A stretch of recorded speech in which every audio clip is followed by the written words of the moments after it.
Chat, what it do? I was fucking tired, gang. Long ass motherfucking day. Not gonna lie, I just ate some crazy food and niggas was fucking bah humbug, bro. That was the itis times 50, bro. I ate that shit at like 7, bro. I fucking rocked right the fuck out. Wasn't even kidding. Wasn't even playing any of those games. Wasn't playing any of those games. Finna listen to some Rumble.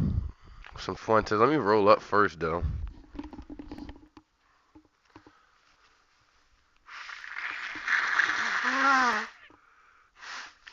Realistically, let me roll up first. That would be a smart thing to do, in my opinion.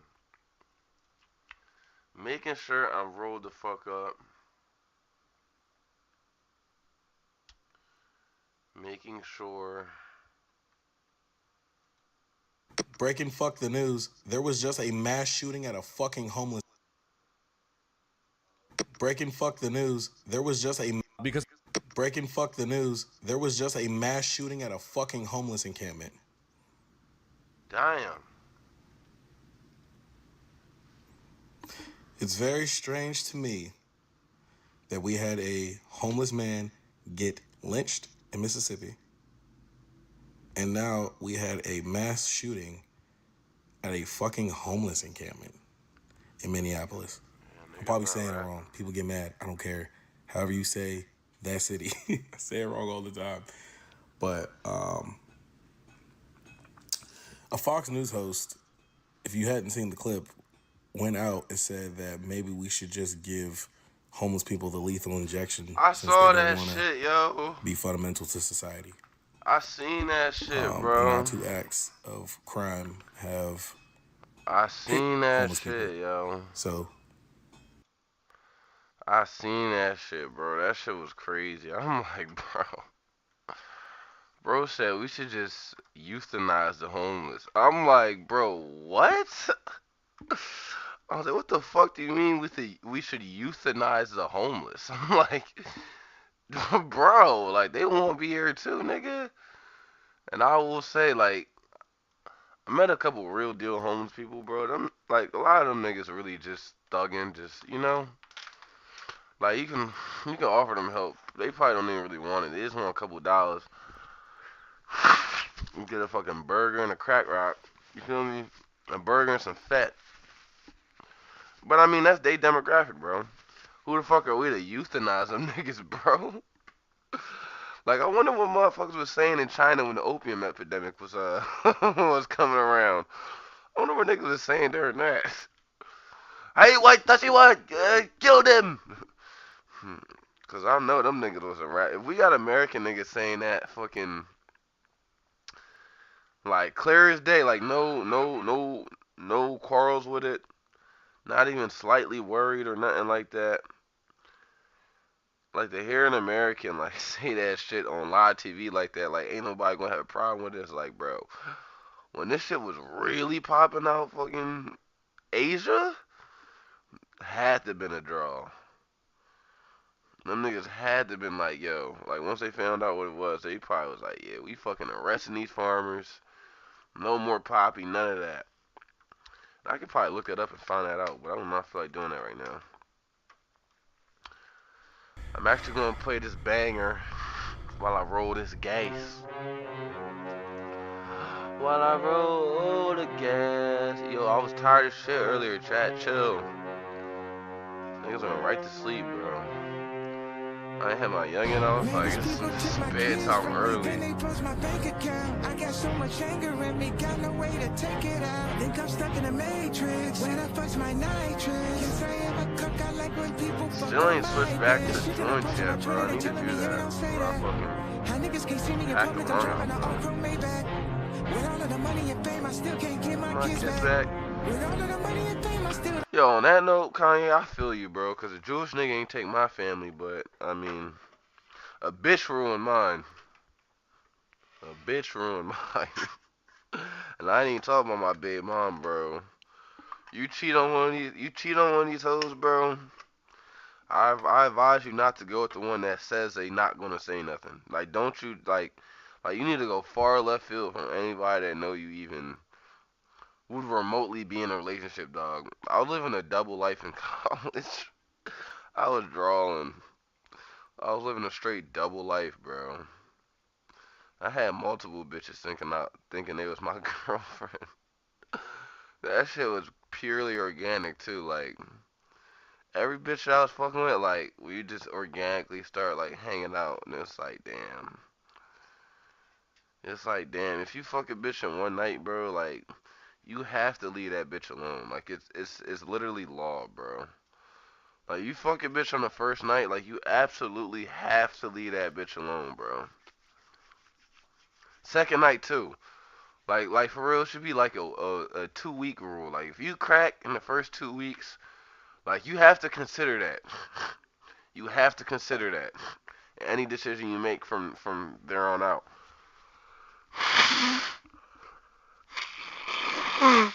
Especially if you cracking raw. Especially if you hitting raw. Without a condom, you certainly gotta give it the 2 week rule, bro. If you crash within 2 weeks without a condom, bro, you gotta question everything. If you don't, you just wrong. Cause like you could think you're him all you want. You could call yourself him, but like that bitch is fucking though. Like you know what I'm saying? Like like feel like you him till you see one of the niggas that one of those bitches fucked afterwards. Like you know what I mean?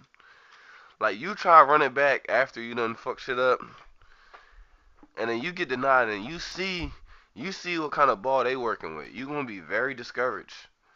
You're gonna be really salty and be like, wow, I thought I was him. I thought I was him the whole time. She just a shorty that's cracking. Whole time she just a horny mother. She just a horny son of a bitch, just like me. You know what I mean? Bitches be absolutely horny out here, bro. You gotta be careful, dog. 2 week rule. That's what I call it, the 2 week rule. Last bitch I fucked, and it was like that. Like I didn't fuck that day because I didn't want to fuck that day. I was like, nah. Came back the next day, bitch was like begging me to crack. I cracked, got tested and all. But yeah, I did it raw. My fault, chat. My fault. I was drawn, bro. I was drawn. Niggas be starving. I fucking cracked raw, bro. Dog, I was nervous for the whole 2 weeks. I was like, why this bitch begged me to crack? And I went back and cracked without a condom. I was like, what is wrong with me? I was like, what the fuck is wrong with me, bro? I was like, why do I keep doing this stuff to myself? I was paranoid for 2 weeks straight. 2 weeks straight. I was like, yo. On top of that, when I go to urgent care, I'm like, yo, let me get a test. Like, you got any symptoms? It was a bad nurse, John. I didn't have no symptoms for real, but you normally supposed to say you got symptoms so they could give you a free test. But this bitch is bad, kind of nice. I'm like, nah. She's like, all right, this joint gonna be X amount. I'm like, oh, wait a minute. This is an STD test. Shouldn't this be free? They say, yeah, you say you had no symptoms. I'm like, actually, I feel like a symptom enough should be like, yo, I cracked this bitch raw 2 weeks ago. Like what? That should be a good enough symptom in my eyes. I can't even imagine how you could crack a bitch and tell the nurse like, yeah, I cracked raw, and they gonna say, yeah, you still got to pay for this test. It's like, bro, is that not a symptom? Like I cracked raw, bro. Like if I end up with some shit tomorrow, the next day, and I don't do this test because I didn't want to pay for it, then what? Yeah, so give yourself the 2 week rule, fellas. Give yourself the 2 week rule. If you gonna crack a bitch, bro, especially raw, try to hold out for 2 weeks and see how that go. And I don't even know why I'm saying 2 weeks. I just feel like that's a good. I feel like that's just a good timestamp to cause if you could talk to a bitch for 2 weeks and hang out with her at some point, and like you got the opportunity to crack and you don't, you just gotta be patient, bro. We live in a world where fucking bitches is over and done with, bro. These bitches are burning. It's just over and done with. These bitches are burning and they will tell you not to wear a condom. Hell no. Give yourself the 2 week rule, fellas. I'm just warning you now. Don't get to see Let's run this yay. Let's run this yay real quick. This song fucking dumps. Y'all know that. Then I'm gonna get into Nick Fuentes after this, cause I didn't listen to the drum today, cause I was tired. I was asleep. This shit dumb though. I gotta check my vid. Yo, I was supposed to post another vid today, but I was so tired, bro. Man, these people took my kids from me, then they took my bank account. I got so much anger in me, got no way to take it out. Think I'm stuck in a matrix, when I fuck's my nitrous. Yes, I am a cook, I like when people fuck on my bitch. The shit that I'm posting on Twitter, they telling me, hey, don't say that. How niggas can't see me in public, I'm driving an all-chrome Maybach. With all of the money and fame, I still can't get my kids back.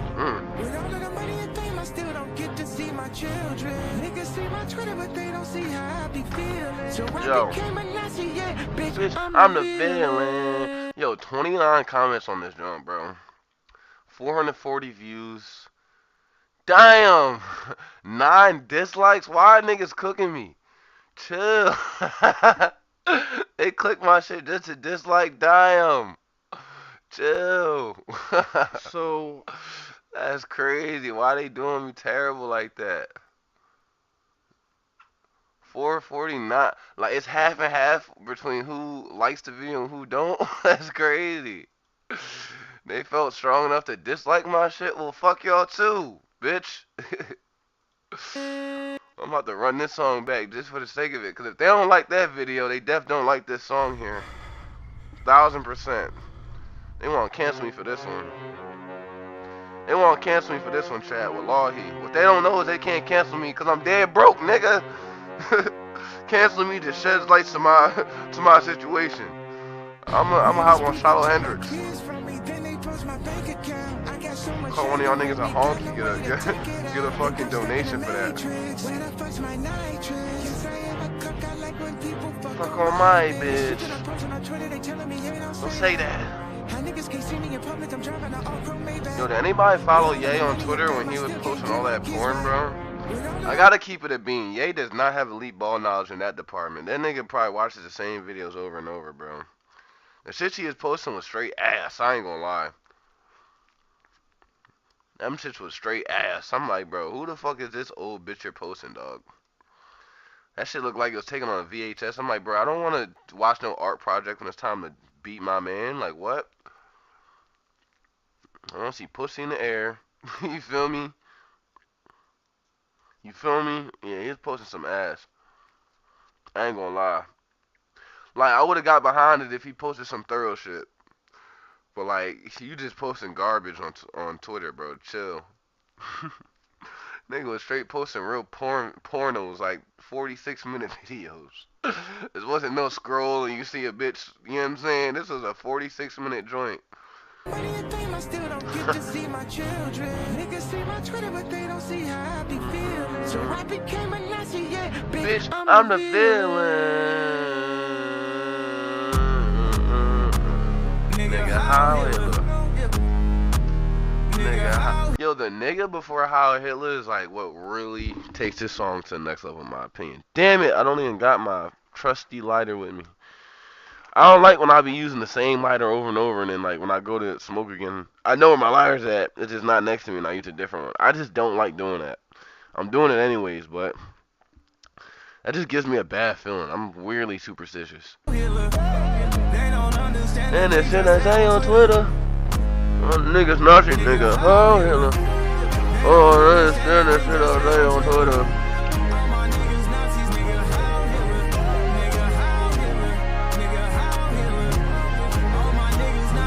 Nigga, how Hitler? She wanna fuck in Japan. I put the chrome on her bands. How Hitler? She reaching down in my pants. She got the world in her hands. Nigga, how Hitler?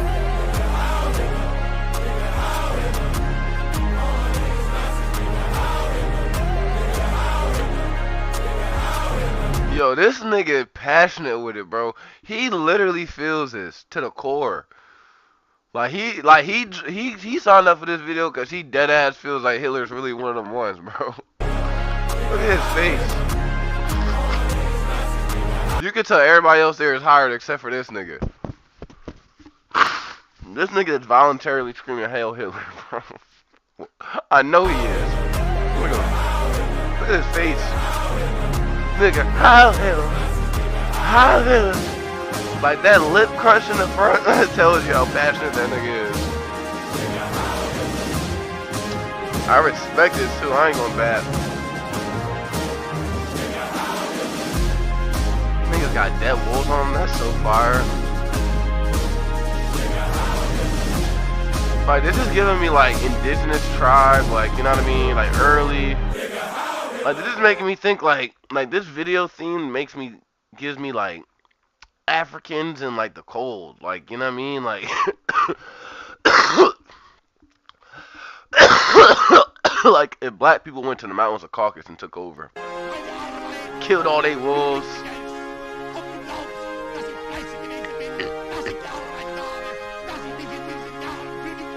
No matter what you want to say, bro, you gotta give it to Ye, bro. That nigga's creative. Like, the video is hot, bro. Like the song is hot. Like, I don't know what to say, bro. Maybe I'm being anti-Semitic, right? Basic constitutional rights. One of my favorite homies is definitely Jewish, though, so. Me being anti-Semitic definitely gets debunked by my nigga. That I definitely make Jewish jokes with. He's black, too. How many black Jewish people do y'all know right now? I know plenty, in all reality, which is crazy. I know more than 3. 3 black Jews, like Wallahi, bro. I know more than 3. How that happened? I know how one of them happened. I don't know how the other ones happened. The 2 of them, I guess, because they siblings. I don't know how the other ones happened. Good evening, everybody. You're watching America. Ew! What was you streaming in 30 FPS? Yo, this is like my shit. Hold on. Are y'all looking at some ghetto ass screen right now? Does it look like choppy and shit? Come on, dog. I can see my fucking stream. Does it look choppy? Let me hop on the chest wave. Let me see. Nah, ew, brother, ew. Why is shit like that, bro? Fix that, gang. That's nasty. Nasty jazz. Nasty. Nasty jazz. Nasty jazz. Oh, didn't mean to offend you, dude. My uncle's one of the nastiest people I know. Adventure Time shit. Y'all don't know about that. Yeah, bro. Adventure Time was a John, bro. I would get on here and watch, like, the whole Adventure Time for real if I wasn't going to get copyrighted and probably sued over that. Yeah, Adventure Time is hard. I don't know about y'all niggas, bro. I like recently like realized it was hard. When I was growing up, I was a regular show nigga. Even though I liked Adventure Time, but like once it got like story mode and stuff, I kind of fell off. I was like, yeah, this is too much. And then Steve Universe came out. I watched some of that, and I'm like, this is actually gay. And then that's when I was like, maybe Adventure Time wasn't so bad. And now like 2025, like I think I watched some of the like prominent story episodes, and I seen it in real time, but now I'm like, yo, these was harder than I thought. All right, let's listen though. First, my name is Nicholas J. Fuentes. We have a great show. Yo, he's got to do this. Is bothering me. Maybe it's my end. Speed, quality, auto. This got to be for you tonight. FPS. Very excited to be back here with you tonight on Very Wednesday. Ghetto. Very ghetto. Thursday. We have a lot to talk about tonight. Lots to get into. Big show. That was a little weird. It's Thursday, not Wednesday. We got a lot to talk about tonight. Our featured story, we're talking all about Venezuela. Back in the news. And at this point, we're just waiting. We are hanging out. Happening General, get in here. Venezuela General, get in here. When is this war going to start? Well, it could be any day now. The big news is that the Trump administration is vowing to strike ground targets inside Venezuela after destroying a number of small vessels in the water off the coast of Venezuela in the Caribbean, which are claimed to be drug smuggling boats, but we don't know that. Bro, one of them niggas was a fisher. I could literally look up the article right now. One of them niggas survived and he was a fisherman, bro.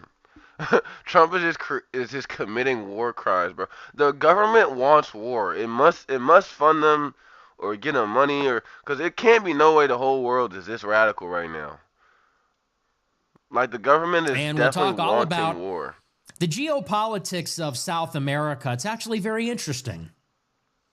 And if you've been watching the show for a long time, you might remember we covered the election of Javier Milei in Argentina a lot back in 2023, in the fall of 2023, and then in the aftermath of that election. And what you're seeing play out is a comprehensive hemispheric defense strategy, hemispheric influence strategy. And there's been a number of developments in South America, notably the bailout of Argentina, $40 billion bailout by the Treasury Secretary Scott Bessent. At the same time, Bolivia has elected a new president, a conservative.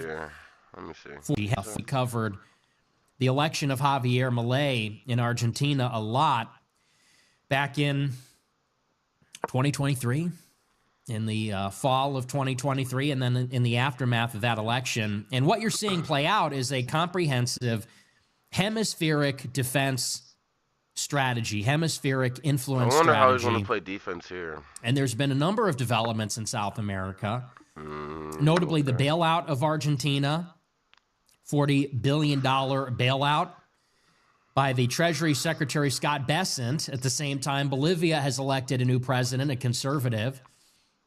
He held a call with the Venezuelan opposition leader after his election. And then you have this imminent war. Okay. So we'll talk about the war in Venezuela, but we'll talk about the broader situation in South America because there is a lot going on there. And I'm going to be honest with you. Maybe this is a controversial take. I don't mind any of it. I really don't. I don't really mind. Hold up. Out 22 for a long time. You might remember. Here. Hold on Venezuela, a second. Let me pay attention. Back in the news. And at this point, we're just waiting. We are hanging out. Happening General, get in here. Venezuela General, get in here. When is this war going to start? Well, it could be any day now. The big news is that the Trump administration is vowing to strike ground targets inside Venezuela after destroying a number of small vessels in the water off the coast of Venezuela in the Caribbean, which are claimed to be drug smuggling boats, but we don't know that. And we'll talk all about the geopolitics of South America. It's actually very interesting. And if you've been watching the show for a long time, you might remember we covered the election of Javier Milei in Argentina a lot back in 2023, in the fall of 2023, and then in the aftermath of that election. And what you're seeing play out is a comprehensive hemispheric defense strategy, hemispheric influence strategy. And there's been a number of developments in South America, notably the bailout of Argentina, $40 billion bailout by the Treasury Secretary Scott Bessent. At the same time, Bolivia has elected a new president, a conservative. He held a call with the Venezuelan opposition leader after his election. And then you have this imminent war. So we'll talk about the war in Venezuela, but we'll talk about the broader situation in South America because there is a lot going on there. And I'm going to be honest with you. Maybe this is a controversial take. I don't mind any of it. I really don't. I don't really mind seeing this because this is our rightful sphere of influence. And I've said it since the beginning of the Venezuela campaign. I am hesitant to endorse a war or even regime change for that matter. But I think that in a conversation about foreign aid, bailouts, kinetic operations, shooting, I think it's a lot more viable. I think it makes a lot more sense when you're talking about South America than when you're talking about the Middle East. And I've said it throughout the history of this show. I'm not anti-war. I'm not a non-interventionist. I am not even against foreign aid necessarily as a tool of statecraft. People always like to say, That's well, new. I'm I didn't against know all that. foreign aid. I'm against foreign aid to Israel, okay?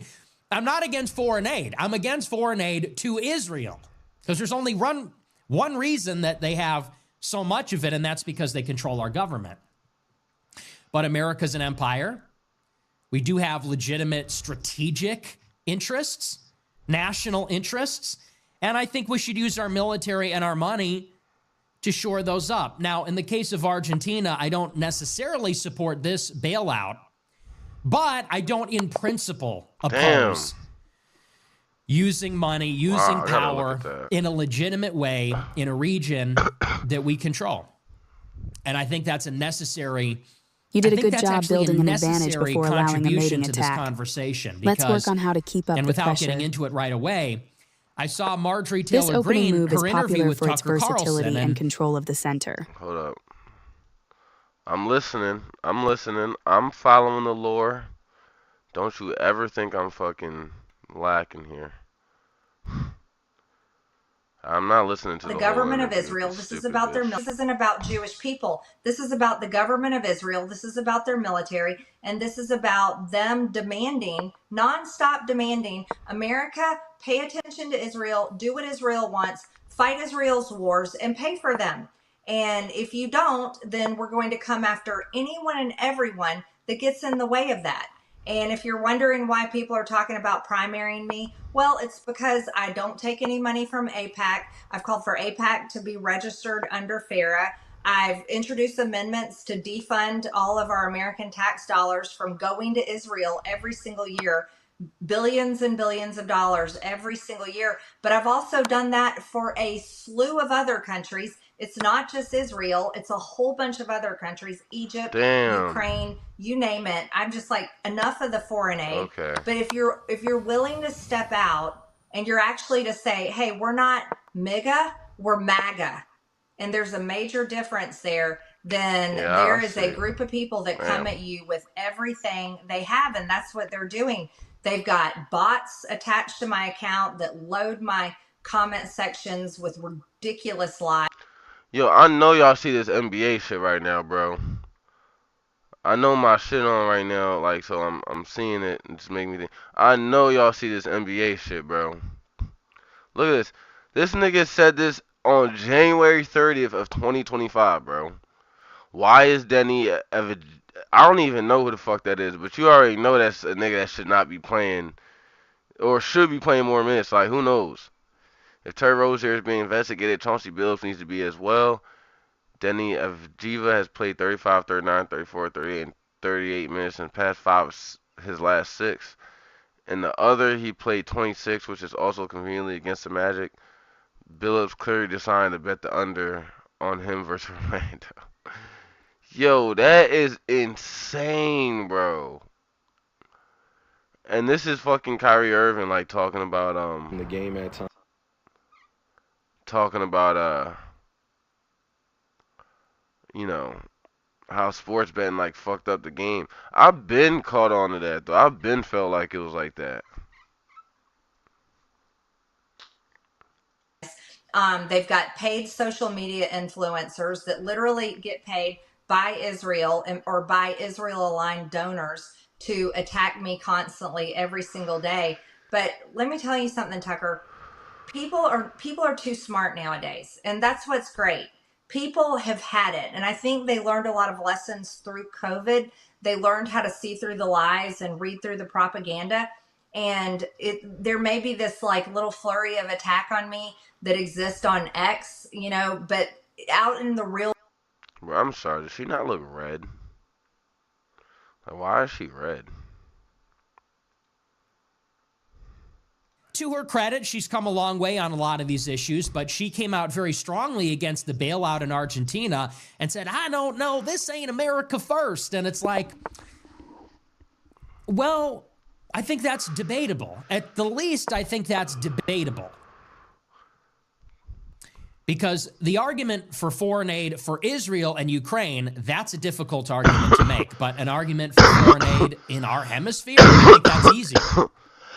I don't think it's indisputable. I don't think that it's a given, but a lot easier to make the case that we should be meddling in the affairs of other countries that are proximate to us than all the way over there. That's just my opinion. So I know that's not going to be an extremely popular take, but if there is to be an American foreign policy for our American empire, this is what it would look like, to be honest with you. I'm an idiot, bro.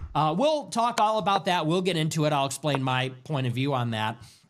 If we have time, we'll talk about this really awkward conversation between the Vice President, J.D. Vance, and the Prime Minister of Israel concerning the subject of Israel's status relative to the United States. There's been a lot of talk in America about the U.S.-Israel relationship, and of course, as you know, we believe Israel controls our system. Israel is the base of operations of international Jewry. International Jewry runs our country. Jewish oligarchs, billionaires, other elites, they manipulate our system, and they do it to benefit Israel and themselves. We all know that. But lately, there's been this discussion inside the United States from the right wing, from Steve Bannon, from Tucker Carlson, and others, and they want to put Israel in its proper place. They say, Israel is our client. We are their superpower patron. They are our client, our satellite. Some say Israel is our protectorate, a vassal, a suzerain. And of course, that's not the reality of the relationship. Some wish this were the case, and they say that we should start treating Israel that way. Well, today, J.D. Vance met with Netanyahu, and they talked about this, and Vance said, Israel's not our client state. They're not our puppet. They're our partner. And Netanyahu said the same thing, and it was very awkward. And Vance is tripping over himself to say, no, we don't control Israel. We're not supervising them. They are their own country. Well, why aren't they a protectorate? Why not? And maybe it makes them uncomfortable, and maybe they don't want to say it, and maybe it's uncomfortable to say it in front of them, but we should say that. And if they don't want to be a protectorate, then we should stop giving them money. How about that? This is not a relationship of equals. Vance and Netanyahu are standing there reassuring Israel, no, they're a partner. We want to collaborate. This is on the basis of peers or equals. There's nothing equal about it. You're a nothing country. You have no people, no economy. You wouldn't exist without us. What are you talking about? We're partners? No, we own you. We own you. We own you. We could destroy you. We could pull the plug and let everyone else destroy you. Yeah, you're our protectorate. You're our bitch. That should be what Vance said. Vance should have said that. He won't. But you'll know that we have America first when a president is willing to say that because, look, what characterizes this relationship is dependency. That is the fundamental principle involved, which is that Israel is completely contingent on us. And therein lies the problem. A nation that is contingent on a host has to obey its host. It has to do whatever the host says. And what's more, it has to show deference, respect, arguably reverence. They should be bowing down to us. That's what makes the relationship so sick. Because you could say, arguably, that if France wants to break with the United States, I think that would be less offensive because France is not contingent on America for its existence in a fundamental way. You could argue the same is true of Japan, the same is true of other major countries, but that's not the case with Israel. They are a total dependent. They're totally contingent. So they should be worshiping us. Netanyahu should be here kissing our walls, kissing the bean in Chicago or kissing, I don't know, something. That's really the issue. So if we have time, we'll get into that. We'll talk about that conversation. It was sort of interesting. And it's a good thing. I think it's a good development that that's even happening. But those will be our big stories. Before we get into it, I want to remind you to smash the follow button on Rumble, smash the like button, leave a comment. Let me know what you think about the show. Check out our store, Fuentes.store. We have the America First hats, iconic.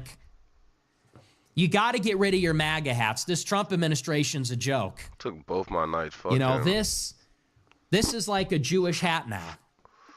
You know, the Jews, they're very fond of their hats. They have like a little hat. They have like a bigger hat. Then they have the huge hats. And then they have this one. Now they have this one. And this hat basically means you're like an Israel worshiping cuck. You know, you put this on and it says, I love Israel. We all know that now. I'm embarrassed to have. It's funny because at one time this hat used to mean you were like the furthest right. You would get beat up by left-wing people for wearing this. Now it's like no one even cares. Like whatever. This is the new hat. This is the hat. Lets everybody know. I disagree. I disagree. It means what it says. My hats are the new hats. Don't Store, worry. We also have a brand new T-shirt. Don't worry. I got my shit we have coming a brand out new pretty flag. soon. I think you'll love it. It has George Washington on it. It says "Beware of foreign influence." It's very cool. I'm gonna wear my shit every day. Store. Subscribe to the website if you love the show. Become a Plus member. I fuck with this hat though. Subscriptions start at $15 a month, but they go up to $100 a month. What are we doing here? That's an America First Plus. One other thing before we get into the news. I don't know if you saw this on Twitter, but what are we doing here? It's so bad. So Candace Owens has disappeared for about a week. I don't know what's going on with that, but she's come back very hard and very powerfully and very strongly. And she's on the timeline today posting more screenshots of her text with Charlie Kirk. And this one is brutal. She did not have to do him like this. Why? Why did she expose him? Let the man rest, Candace. Let him rest. I'll show you what I'm talking about. I don't know if you saw it. I've got to see it. But today, Candace posted more screenshots of her texts with Charlie Kirk. And the caption is just... 20 teams justified Charlie from not knowing the difference between Jay-Z and Kanye text me. Like this on his daily run is that everyone in politics was fake and gay, but at least we had hip-hop. Wait, what? Yeah, this nigga was a faggot. It's so blurry, bro. His ghetto ass fucking... She writes, 2018 was such a ride. Charlie went from not knowing the difference between Jay-Z and Kanye to texting me like this on his daily runs. Everyone in politics was fake and gay, but at least we had hip-hop. Oh, come on. Come on. Come on. What are you talking about? Oh, it sounds like she's narrating a movie. Everything back in those days was fake and gay, but at least we had our hip-hop. What the fuck are you talking about? You stupid bitch! Then she posts the screenshots. This is rough stuff. Guys, this is rough. How do I zoom in on this? So she posts a screenshot. She's doing this, please. It's making me feel bad. I didn't even like Charlie Kirk. And the way they are doing him, it's disgusting. The way that she is taking advantage of this for her own benefit. Talk about milking it. Dude, his udders are chapped. The way that she is milking this tragedy and his death, it's actually disgusting. Posting screenshots of their texts, it's been almost 2 months. What purpose does this serve? Anyway, she posts a screenshot. This is Charlie. In 2018, he sends her a screenshot from his phone. He's listening to Monster by Kanye off of Beautiful Dark Twisted Fantasy. He says, yeah. He says, yeah.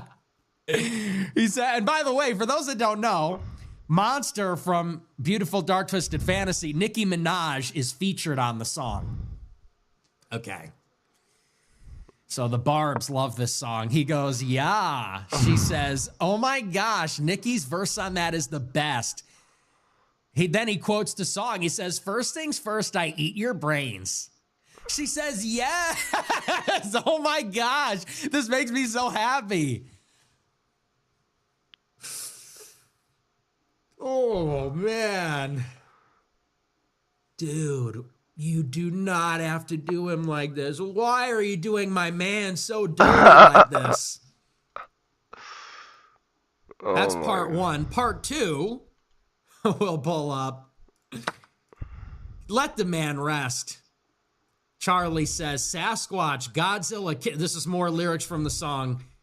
Godzilla, King Kong, Loch Ness, Goblin, Ghoul, Zombie with no conscience. And then he does this emoji. I'm getting secondhand embarrassment, and he's dead, okay? He says, when Nikki drops, I lose my mind. She replies, she is the best. I do my weights to that song. Jay-Z's verse is amazing too. Makes me think of where I'm at. All I get is these fake fucks with no fangs trying to draw blood from my ice cold veins. That's another lyric. Yes, it gets the blood flowing. I am about to run a few miles jamming to it. Candace replies, I am loving your hip hop development. I'm deceased. That's it. I'm dead. I'm deceased. How could she do him so dirty like this? She is... Candace, you're not doing what you think you're doing. This is wrong, okay? This is wrong. This is wrong. This is not right. Why are you exposing him for queening out like this? What is the point of this? What is the matter with you? I replied, I said, damn, you didn't have to expose him like this. What is even the point? How about some evidence?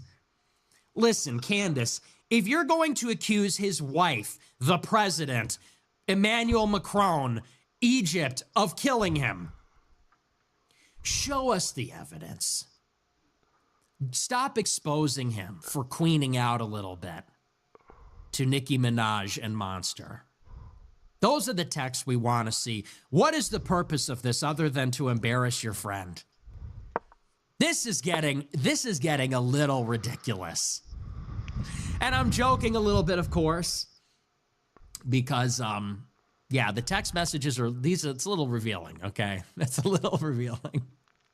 Like, it's kind of, this may be the most damning text messages I think we've seen so far. You know, I mean, that's pretty rough. That's pretty embarrassing. And I'm joking about it a little bit, but I mean, on a more serious note, this is actually exploitative at this point.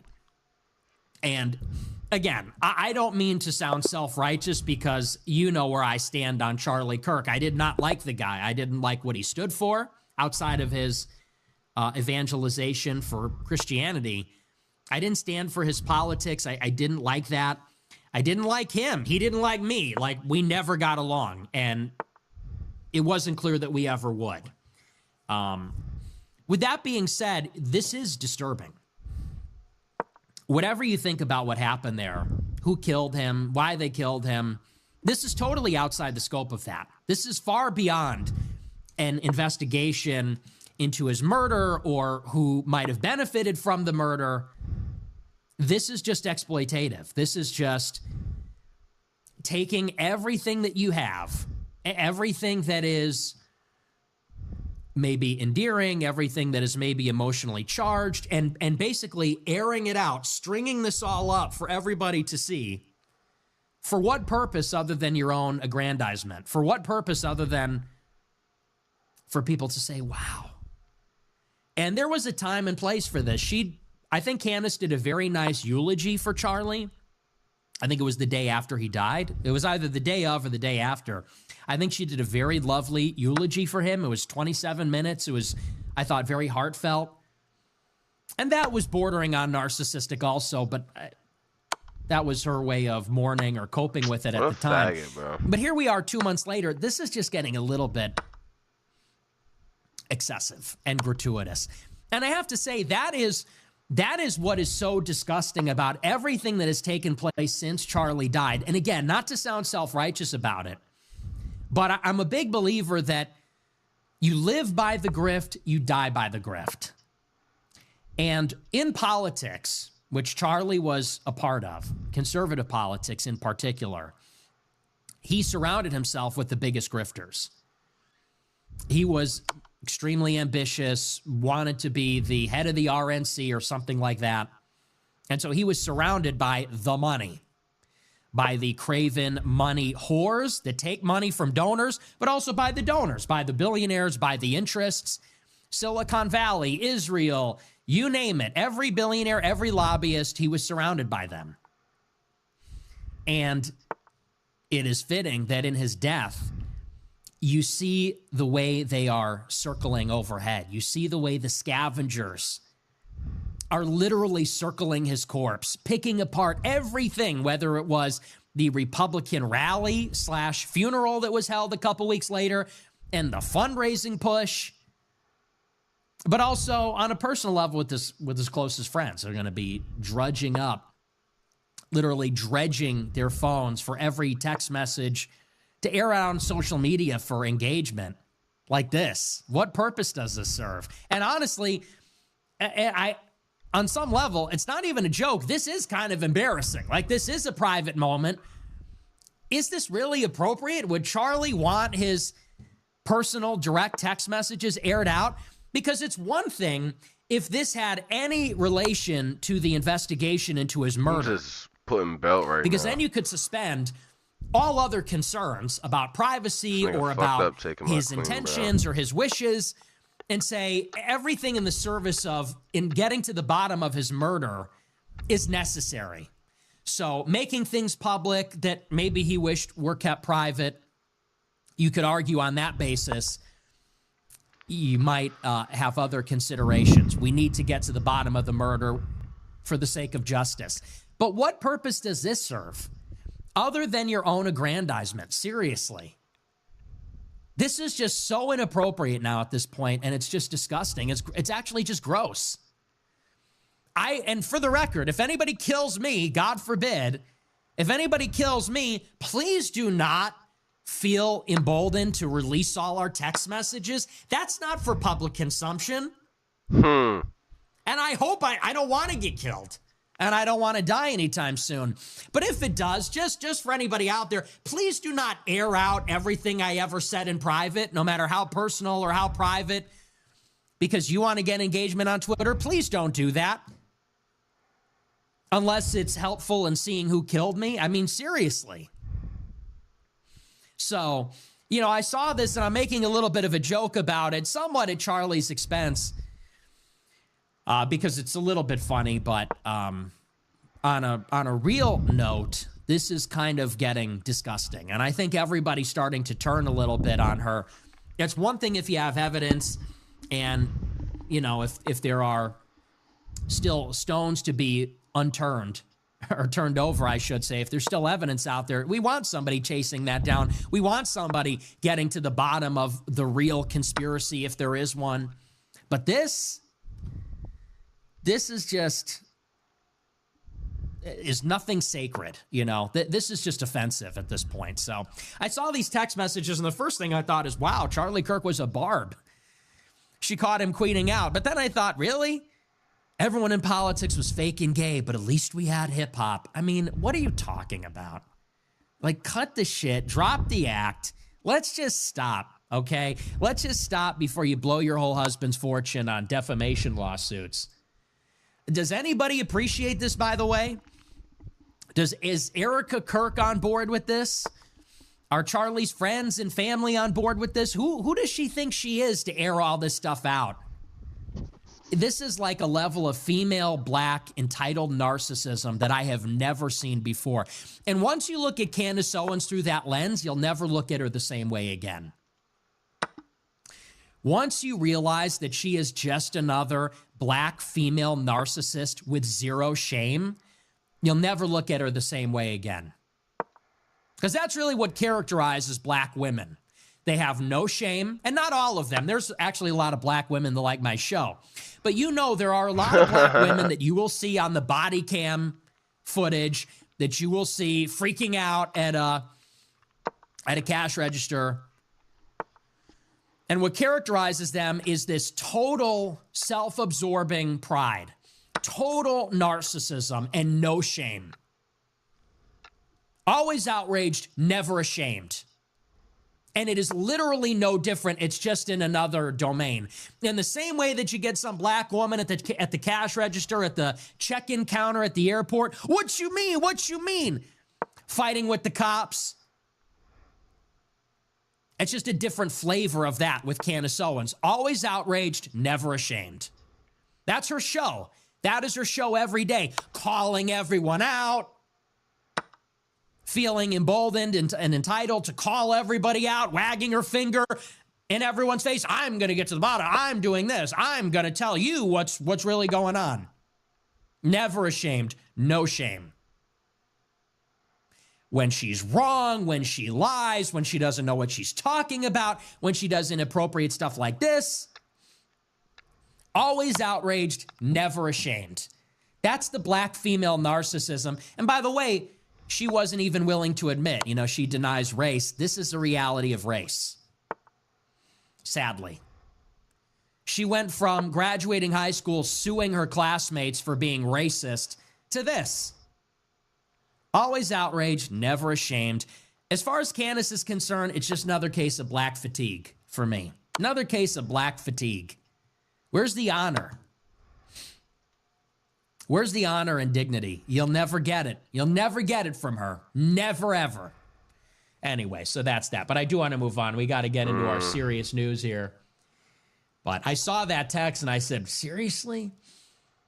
Nope, nobody's over there saying, is it a good idea here to press the post button? Is this actually the right thing to do, to press publish? But that never factors in. Is it the right thing? Is it honorable? Is it something with integrity? Absolutely not. So it's good to see that people are starting to sour on her and see her for what she really is. And I get the appeal. I get why people like her. I understand it. But I think people are starting to see what she really is, which is she's Candace Owens first. She's not America first. She's not even white. I don't even think she's really Catholic first. I think she's Candace Owens first. She's not even That's always white. what will come first. Absolutely even before her friends nuts. like Charlie Kirk, before the truth, Wow. before the country. So anyway, that's that. But I do want to move on. I want to get into our news here. I got to tell you, though, I'm really addicted to the body camera footage. That's been on the mind lately. And I see her in that. I don't know about you guys. I've been on TikTok for like the past week. And that's my whole For You page. It's just the body camera footage.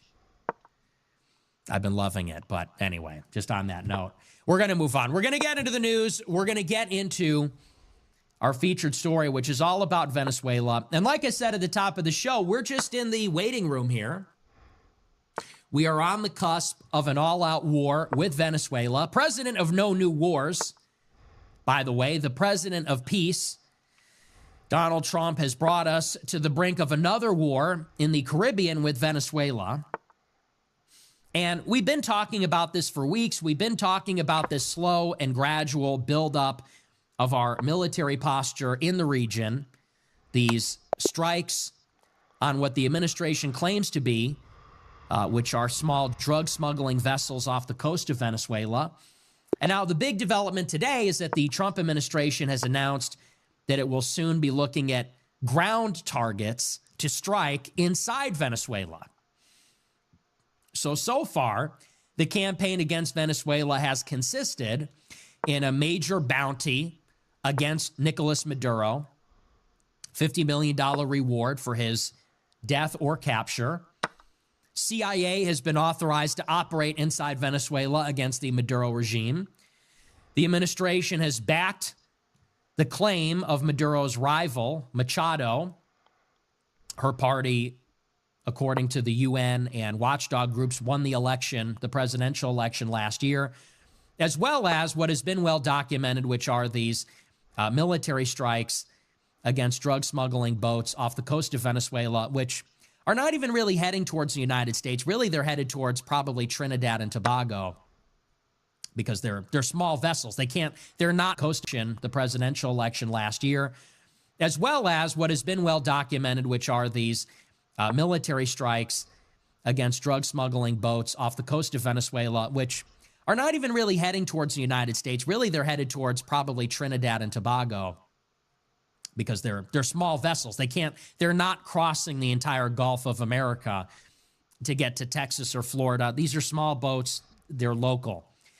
And now, like I said, the latest escalation is Trump said he's actually going to bomb Venezuela. And this is a story from the New York Times. We'll go through it and we'll talk about the whole situation. It says, quote, President Trump on Wednesday suggested that U.S. strikes on alleged drug shipments on land could be coming soon amid the U.S. bombing campaign targeting boats in Latin America. Trump has made similar comments before, and according to multiple media reports, the U.S. is preparing to bomb Venezuela with the goal of ousting Venezuelan President Nicolas Maduro, and is using the crackdown on drug trafficking as the pretext. The president claimed to reporters at the White House that he had legal authority to launch the strikes, but Congress has not authorized the bombing campaign, which the Constitution requires for launching a war. Trump said that he may notify Congress of the plans to launch strikes on land targets, but didn't say he would seek authorization. He said, we will hit them very hard when they come in by land, and they haven't experienced that yet, but now we're totally prepared to do that. We'll probably go back to Congress and explain exactly what we're doing when they come to the land. Since September 2nd, the U.S. has bombed at least 7 boats in the Caribbean and 1 in the Eastern Pacific near Colombia, extrajudicially killing 34 people at sea. Sources told the Washington Post on Wednesday that any airstrikes in Venezuela would likely first target alleged trafficker encampments or clandestine airstrips, but regime change remains the ultimate goal. The U.S. has built up a significant force in the Caribbean and has flown heavy bombers and special operations forces helicopters near Venezuela, which officials say is part of a psychological campaign against Maduro. Leaks against the U.S. preparing to launch airstrikes and Trump signing off on covert operations inside the country are also part of a psychological operation aimed at Maduro and the Venezuelan people. So just very quickly, in the first place, let's be very clear about what is happening here and the timeline. Make no mistake about it, this is a push for regime change. And maybe that's obvious. I think that's pretty clear at this point. But that is not what the administration is publicly saying. What they have been saying over the course of the past 7 or 8 months is that they are fighting a military campaign against drug traffickers and drug cartels.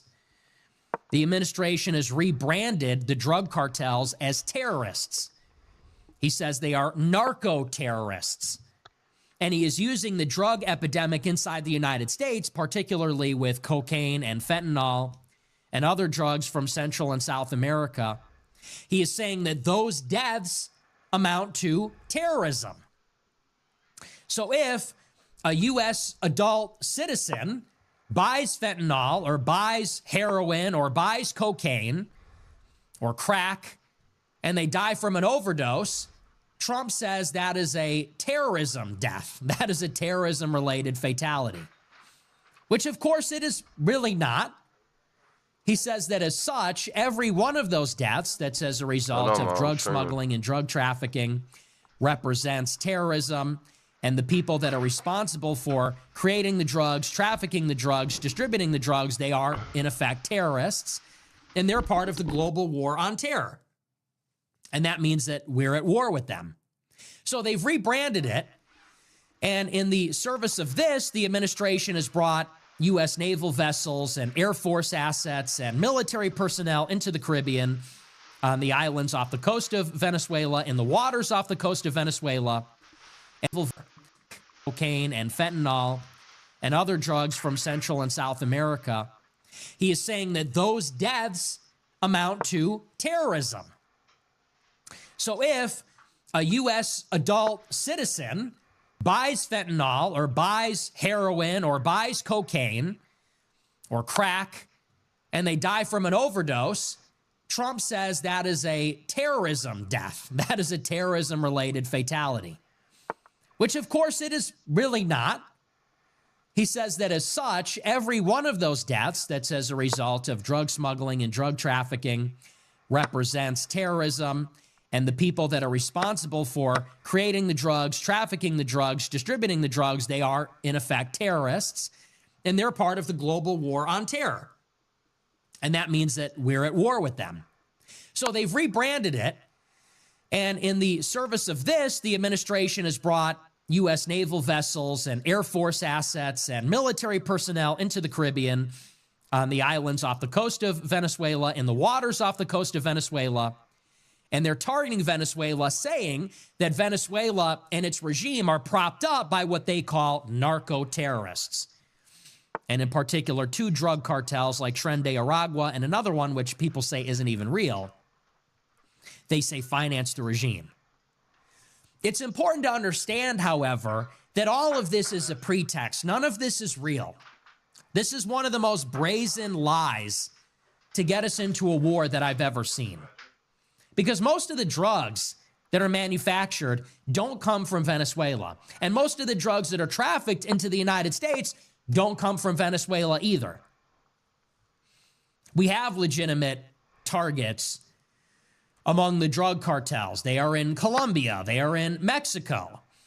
They're in Central America. They're also in South America, but they're not really in Venezuela. That's not where the bulk of drug trafficking occurs, and almost none of the drug manufacturing occurs there. Just isn't the case. The reality is that it is not about drug trafficking. If it was, we would be at war and conducting special operations in Mexico. We would be doing it in the Northern Triangle. We'd be in Colombia. Maybe we'd be in Venezuela, but we'd be in Venezuela not first, second, or third. We'd be there later. So the reality is this is a very thinly veiled pretext for a war with Venezuela, the real object of which is regime change. Why? It's simple. Because for the past 22 years, Venezuela has been controlled by a socialist regime, which is ideologically opposed to the United States. And more than that, Venezuela has aligned itself strategically with U.S. adversaries like China, Russia, and Iran. And it is U.S. strategic doctrine that the entire Western Hemisphere is our domain. So although there are regimes contrary to the United States, like Nicaragua, like Cuba, like Venezuela, increasingly the United States has little tolerance for this. And especially in the past 5 years, the United States, the U.S. Southern Command, the CIA, and the State Department has sought to overturn the influence of American strategic opponents in Central and South America. This is the bigger picture. This is the bigger story. Washington recognizes that across the board, we are losing Central and South America to China. China has increasingly become the major or the second biggest trading partner of almost all Central and South American countries. Oh my gosh, now it takes and that's bringing with it Chinese political and military presence. China is investing in dual-use infrastructure in South America. For example, deep water ports, which have a commercial use for shipping, but they also might in the future have a military use because China could station military naval vessels there or build Chinese naval bases there. Crazy. So the increased trade relations, the increased political and strategic engagement with China has the United States very concerned. So there has been an across-the-board effort, for example, in our effort to oust China from Panama and the Panama Canal. The United States push, I think, to get Javier Milei elected in Argentina. The maximum pressure campaign on Venezuela and Cuba. The cooling of relations with Brazil. This is part of a concerted effort by Washington and Central and South America to undo this trend where they have lost their grip on the Western Hemisphere and losing influence to China. And Venezuela is a major part of this. It is Venezuela's purchase of Russian weapons. It's their collaboration with Iran. It's their sale of oil to these countries in China. Crazy. The investment from China. Right. This is the real problem that Washington has. And in particular, Venezuela is not a very big country. It's not one of the most important countries in South America. It doesn't even come close to the biggest population, doesn't come close to the biggest landmass, doesn't come close to the biggest economy or the biggest military. In terms of importance, it ranks maybe 5th, 6th, or 7th out of 10 or 11 South American countries.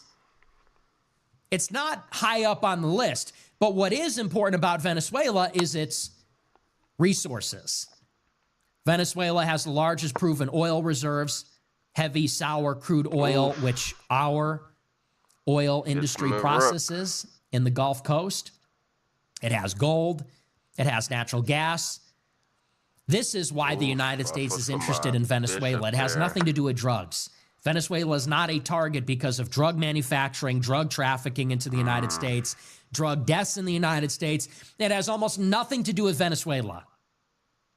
The reason that Venezuela is number one on the list is because this is meant to send a message to all of our strategic competitors like Russia and China, as well as to their clients in Central and South America, like, let's say, Nicaragua or like Peru or other countries, that this is what happens when you don't obey the United States. It's about the strategic alignment of Venezuela, and it's also about their oil and their gold.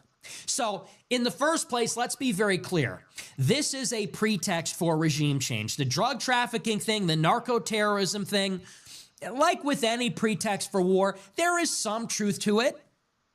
It's not to say that Venezuela doesn't manufacture any drugs or doesn't traffic any drugs, but it's marginal compared to the other major drug producers and drug trafficking states. The real reason they're number one on the list has to do with the grand strategy of the United States, which is to secure the Western Hemisphere as a sphere of influence for the United States. That's the purpose. Let's be clear about that.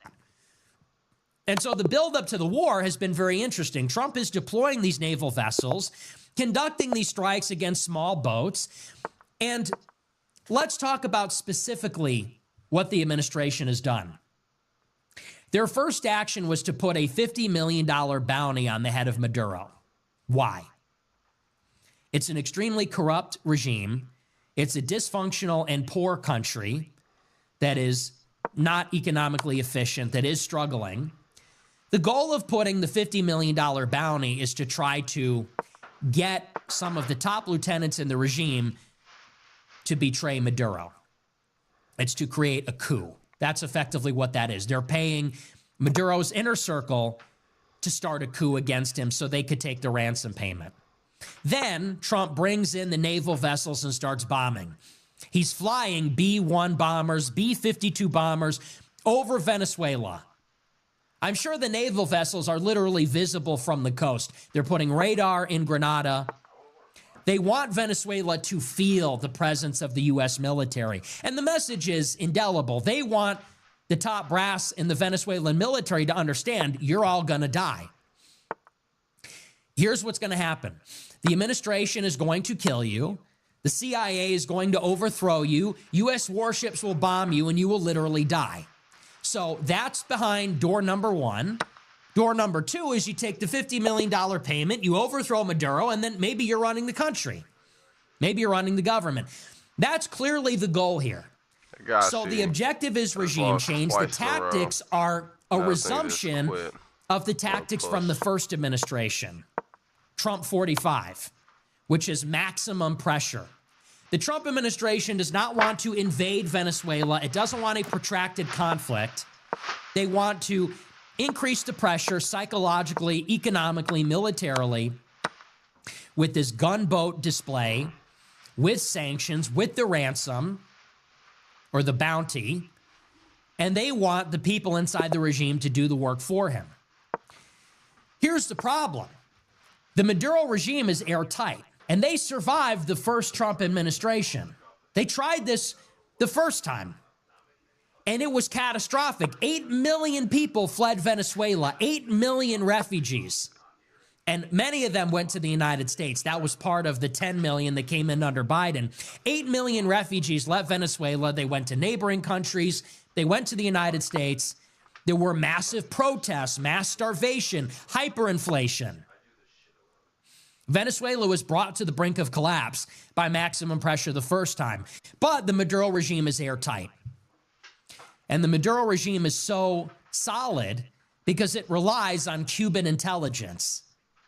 Inside every military division, inside every one of the security services, Maduro has embedded Cuban intelligence officers that basically report to him personally.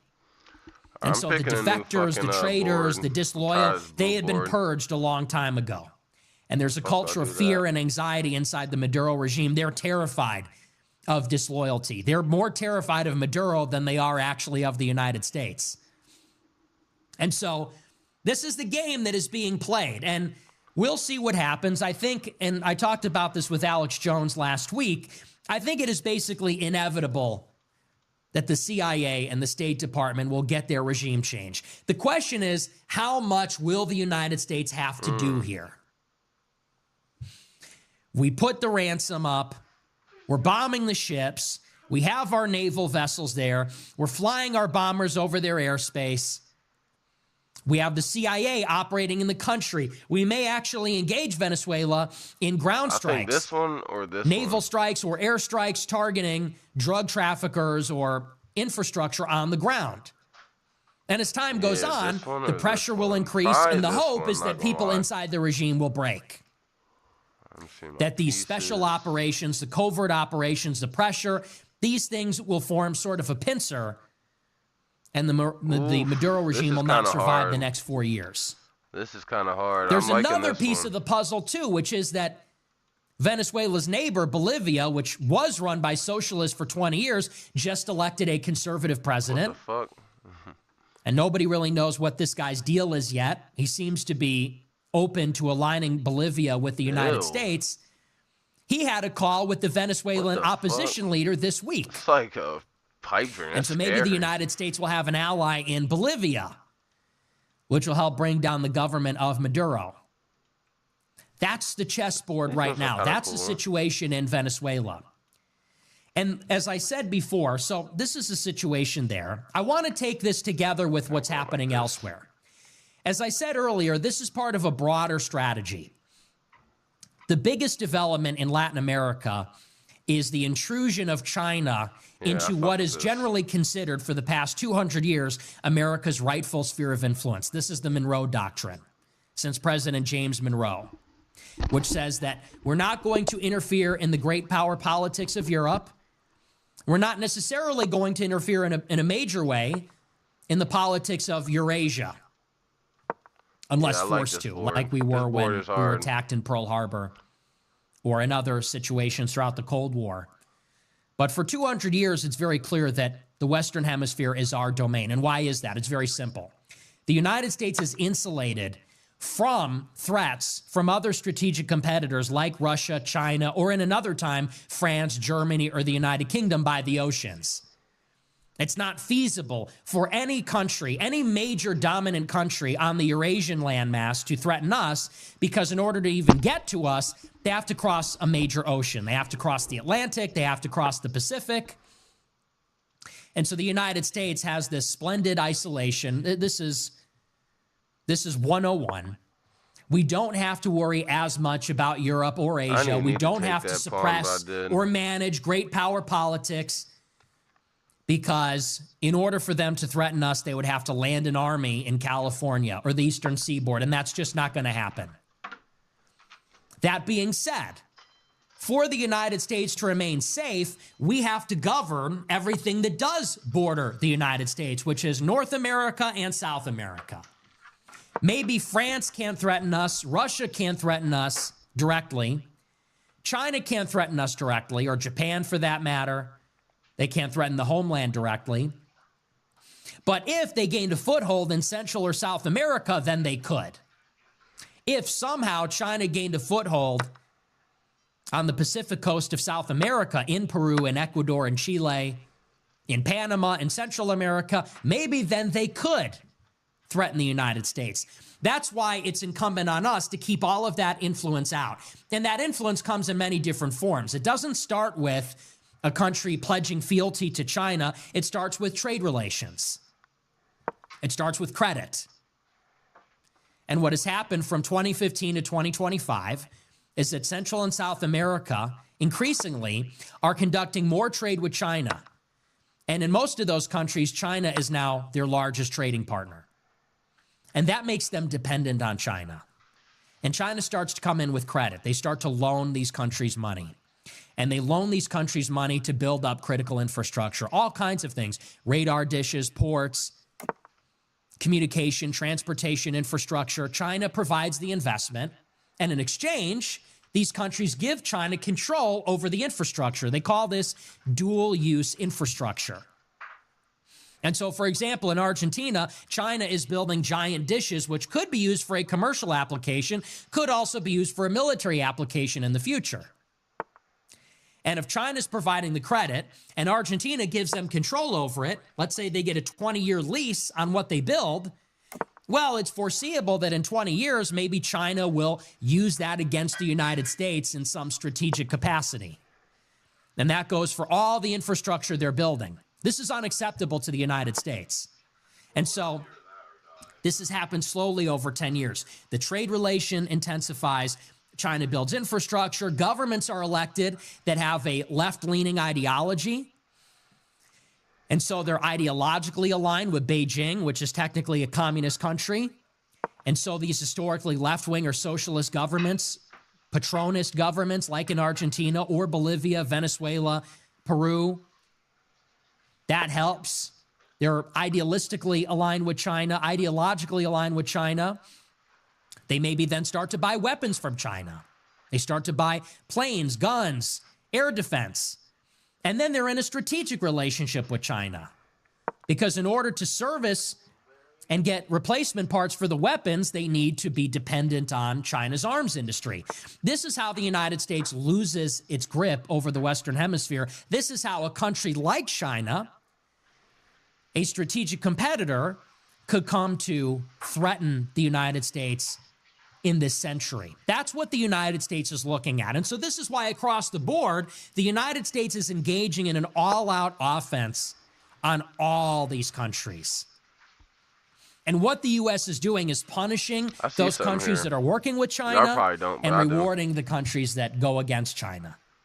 So case in point, Venezuela has a deep relationship with China, Russia, and Iran. They've had that since the Bolivarian Revolution when Hugo Chavez took power 20 years ago. The United States is telling Venezuela, it's not good enough that you give us your oil and your gold. It's not good enough that you align with Washington. We want you and your socialist government out. We want a loyal client state in the Caribbean. And so that's the maximum pressure on Venezuela. On the contrary, with Argentina, in 2023, Argentina elected Javier Milei, who is a right-wing president. And he is ideologically pro-capitalism. He is aligned with Washington and Israel. Milei visited Washington and New York City, visited Israel when he was elected, has supported not only the U.S. war in Ukraine, but also Israel's war in Gaza. Javier Milei has canceled infrastructure projects with China. He's let the United States military come into the country and control the Paraná River, which is strategically vital for all of South America, for Argentina and Brazil. Argentina is signing critical minerals deals with the United States for their extraction of their lithium. As a result, this week, the United States is giving a $40 billion bailout to Argentina. It seems that their economy is on the brink of collapse. They might be devaluing their currency in the future. Their shock therapy economics doesn't seem to be working. And so the Treasury Secretary, Scott Bessent, has written up a plan that we're going to give them $20 billion from the United States, another $20 billion by private banks, probably guaranteed by the United States, an investment we're never going to get back, to prop them up just because they're aligned with Washington. And this is the message. We want more pro-Western governments like Noboa in Ecuador, like Bukele in El Salvador, like Milei in Argentina. I'll take that. And if you cooperate, we will help you. If you're antagonistic to our interests, like Venezuela or Cuba, or in some cases Colombia, we're going to literally attack you. We're going to deprive you of foreign aid. We might put tariffs or sanctions on your country, or we might force regime change. That's the program in South America. And we have to look at it in a comprehensive way because it's interesting how America First comes into this equation.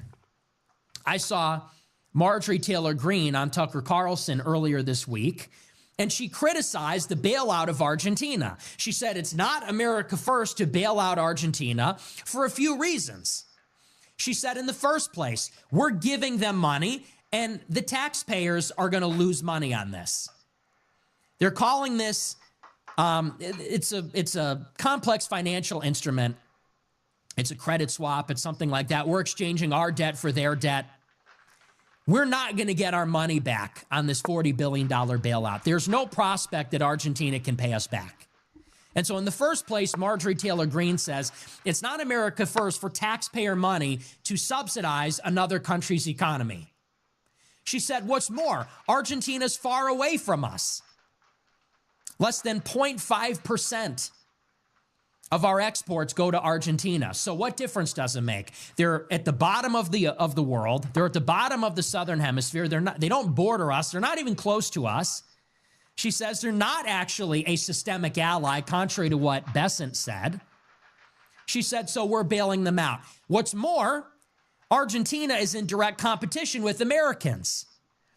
Trump's trade war with China is hurting American farmers, like soybean farmers. American farmers sell their soybeans to China. That's one of our biggest markets for soybeans. And that's a major industry in some of these breadbasket states, some of these agricultural states like Iowa. And so the leadership from Iowa is saying, why would we be subsidizing Argentina? Forget about how far they are. Forget about the fact that they're not actually a systemic ally. They're not close to us. He said, but also, we're in competition with them. They're taking our business. We sell our soybeans to China. They're selling their soybeans to China to make up the loss of our exports to them because of the trade war. And on top of that, they're also a major competitor in beef. Argentina is a major cattle ranching country, and so they're competing with us for beef as well. So Marjorie Taylor Greene says, it's not America first to bail out a country that's far away. We're subsidizing their economy with our taxpayer money. We're subsidizing actually a competitor that's taking our business for beef and soybeans. So she says, this is not America first. And the same conversation applies to Venezuela. People are saying the same thing. They say, how is it America first to engage Venezuela in another pointless regime change war? And it's coming at it from a slightly different point of view, which is not the foreign aid and trade argument for America first, that America first should be put, or rather that America should be put first when it comes to matters of money, but also matters of exports and imports. This is from another perspective, which is it's not America first to send soldiers overseas to secure the rights or the liberties or democracy for other people in a strategic capacity. But I would say that when you take the whole thing together, there is actually an America first case to be made here. And it's one that I might be skeptical of. I'm not necessarily making that argument, but I do think that this is not something that you can apply those ordinary arguments as easily. And here's what I mean by that. When we have a free trade agreement with China, or we, let's say, have China as a most favored nation, and we're letting China take advantage of currency manipulation, we're letting China take advantage of our universities, we're letting China take our manufacturing technique and expertise. Think about what has happened in the past 25 years with China. Those 10 or 15 years of unprecedented growth in China, from, let's say, 1995 or 2000 to 2015, that was all subsidized by the United States. That's because all of our manufacturing went over there. That's because all of our factories, all of our know-how, all of our technique, Wow. all of that went to China. And we allowed that when we brought them into the World Trade Organization, when we thought, and this was the bargain, this was the grand risk, the gamble of liberal hegemony, was that if we opened up trade with China, that eventually China would become a market-based economy, and then they would become a democracy.